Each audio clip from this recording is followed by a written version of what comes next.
అట్లా ఉండదు సార్. నువ్వు నీ రూల్ పెట్టుకుంటే కాదు కదా. గవర్నమెంట్ జిహెచ్ఎంసీ రూల్స్ ఉంటాయి. రూల్ ప్రకారం మనం తీసుకోవాలి. నువ్వు సపరేట్గా రూల్ పెట్టుకుంటే నువ్వే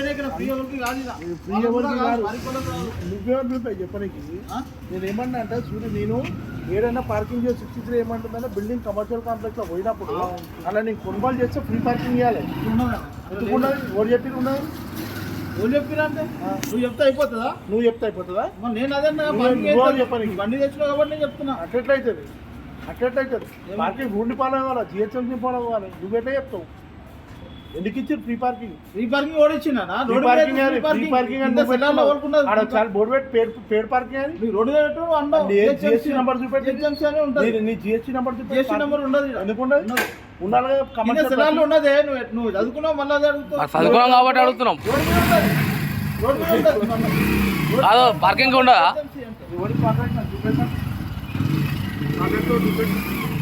నేను నా బండి పెడుతున్నా కూడా ఇక నా ₹1,00,000 బండి విలువ చేస్తున్నా. ఇక్కడ ఏమి ఇచ్చినావు నువ్వు దీని మీద? ఏముండదా మరి? దేనికి నేను ఈడ నీ కాంటాక్ట్ నెంబర్ లేదు, నువ్వు ఏం లేదు. అది రూల్ అది. మరి ఏమనుకుంటావు? నీ పేరేంటి? నీ పేరేంటి? నంబర్ ఇవ్వకుండా పబ్లిక్ కూర్చోవడం చేస్తున్నారు. కానీ రూల్ ప్రకారం పార్కింగ్ నడిపిస్తున్నారు. రిసిప్ట్ ఏమొస్తుంది? కాంటాక్ట్ నెంబర్ స్కానింగ్ వస్తుంది. మరి ఎందుకు ఇస్తున్నాడు? రోడ్డు మీద అంటే ఇండియాలో లోపలికో దందకో బిజినెస్ కో రూల్, బయటకో బిజినెస్ రూల్ ఉండదు. నువ్వు పైసలు వసూలు చేస్తున్నావు అంటే నీ ఇంట్లో వసూలు చేసినా సేమ్ రూల్ ఉంటుంది. అర్థమైందా? అట్లా ఉండదు. కూర్చొని ఏదున్నా ఏడైనా సరే నువ్వు పైసలు వసూలు చేస్తున్నావు అంటే గవర్నమెంట్ జిఎస్టీ కట్టాలి. నువ్వు రూల్ ప్రకారంగా నడిపించాలి. సెల్లార్లో ఒక రూలు, రోడ్డు ఒక రూల్ ఉండదు. నాకు అది నేను కాంట్రాక్ట్ ఎవరు చూపెట్టి నాకు డీటెయిల్స్ చూపెట్టి. నేను ఇప్పుడే ఇస్తాను నీకు ₹10. దీని మీద అయితే నాకు సంబంధించిన డీటెయిల్స్ ఏం ఉండాలి.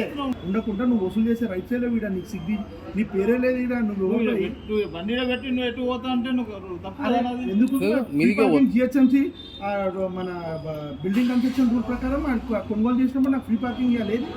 ఫ్రీ పార్కింగ్ పైన సెల్లార్ ఇవ్వాలి. అదే నీకు రూల్ తెలియదు. నువ్వు అనవసరంగా మాట్లాడుతున్నావు. అదే అంటావు. కన్స్ట్రక్షన్ సెల్లార్ ఇవ్వాలి. ఇది కమర్షియల్ కాంప్లెక్స్ రూల్ ఏది చెప్పు.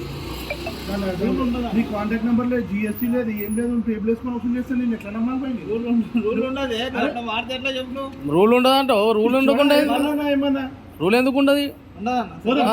జిహెచ్ఎంసీ పార్కింగ్ కాదే ఇది. మళ్ళీ నీకు బిల్డింగ్ పర్మిషన్ పార్కింగ్ ఎవరు ఇస్తారు భయ్? ఎవరు ఇస్తారు పార్కింగ్ పర్మిషన్? ఎవరు ఇస్తారు చెప్పు. నార్మల్గా మాల్ పోతే స్లిప్ ఇస్తారు పార్కింగ్. అవును, వాడు ప్రతిదీ దాని మీద మెన్షన్ చేయిస్తారు. జిఎస్టీ ఉండాలి, ట్రేడ్ లైసెన్స్ ఉండాలి, సర్వీస్ కాంట్రాక్ట్ అరే ఇది కూడా జిహెచ్ఎంసీ ఇస్తుంది పర్మిషన్. నేను దుకాణానికి వస్తున్నాను, ఏడబెట్టుకోవాలా ఇంకేంటంటే వాళ్ళు అడిగేది మీకు ఏదైనా టెండర్ ఉంటే అది చూపించండి. అట్లా టెండర్ చూపెట్టి నాకు అది లేకుండా నా ₹1,00,000 బండి నీ ఆధ్వర్యంలో పెట్టాను. నువ్వు ఆల్రెడీ రాసేస్తావు we are not responsible for your belongings. నువ్వే తీసుకోవచ్చు ఉంటుంది rule. We are not belonging to your items అని పెట్టిండు. ఈయననే తీసుకోవచ్చు. నేను తెలుసు. నేను చూడొచ్చిందా ఏమన్నా అంటే నేను చెప్పినా నేను కాదంటాడు.